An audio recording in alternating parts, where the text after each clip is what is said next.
కఠిన నిబంధనలతో వలసదారులపై విరుచుకుపడుతున్న ప్రెసిడెంట్ మరో కొత్త నిబంధన తీసుకొచ్చారు. షుగర్, ఒబెసిటీ ఉన్న వాళ్లకు యుఎస్ వీసా ఇచ్చేది లేదంటున్నారు ఆయన. దీనికి సంబంధించిన కొత్త గైడ్లైన్స్ ను కూడా రిలీజ్ చేశారు. ఈ రూల్ ని వెంటనే అమలు చేయాలని ఎంబసీలు, కాన్సులర్ కు ట్రంప్ యాంత్రాంగం ఆదేశాలు జారీ చేసినట్టు తెలుస్తోంది.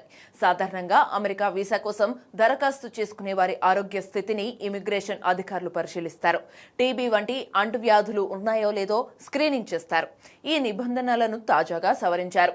మరిన్ని వ్యాధులను ఈ జాబితాలో చేరుస్తూ మార్గదర్శకాలు రూపొందించారు. అంటే ఇకపై వీసా కోసం దరఖాస్తు చేసుకున్న వలసదారుల మెడికల్ హిస్టరీపై అధికారులు మరింత దృష్టి సారించనున్నారు. వారు దీర్ఘకాలిక వ్యాధులతో బాధపడుతున్నారా? వారిని అమెరికాలోకి అనుమతిస్తే ప్రభుత్వ ఖజానాపై అదనపు భారం పడుతుందా అనే అంశాలను పరిగణనలోకి తీసుకుని వీసా జారీపై నిర్ణయం తీసుకోనున్నట్లు తెలుస్తోంది. ప్రభుత్వ వనరులపై అదనపు భారం పడే అవకాశం ఉన్న దరఖాస్తుదారులను అమెరికాలోకి రానివ్వకుండా వీసాను తిరస్కరించేలా ఈ కొత్త రూల్ తీసుకొచ్చినట్టుగా తెలుస్తోంది. షుగర్, ఒబెసిటీ వంటి వ్యాధులకు దీర్ఘకాలిక చికిత్స అవసరం. దీనికోసం లక్షల డాలర్లను ఖర్చు చేయాల్సి ఉంటుంది.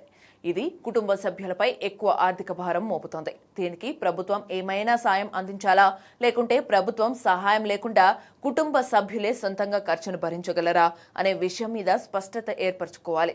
వలసదారుల వల్ల అమెరికాలో ఇబ్బందులు తలెత్తకూడదని ట్రంప్ ప్రభుత్వం ఎప్పటికప్పుడు కఠినమైన చర్యలు తీసుకుంటున్న విషయం తెలిసిందే. విదేశీ విద్యార్థులు, ఎక్స్చేంజ్ విజిటర్లు డ్యూరేషన్ ఆఫ్ స్టేపై పరిమితి విధించడం, H-1B వీసాపై వార్షిక రుసుమును $1,00,000 పెంచుతూ తీసుకున్న నిర్ణయాలను వలసదారులను ఆందోళనకు గురిచేస్తున్నాయి.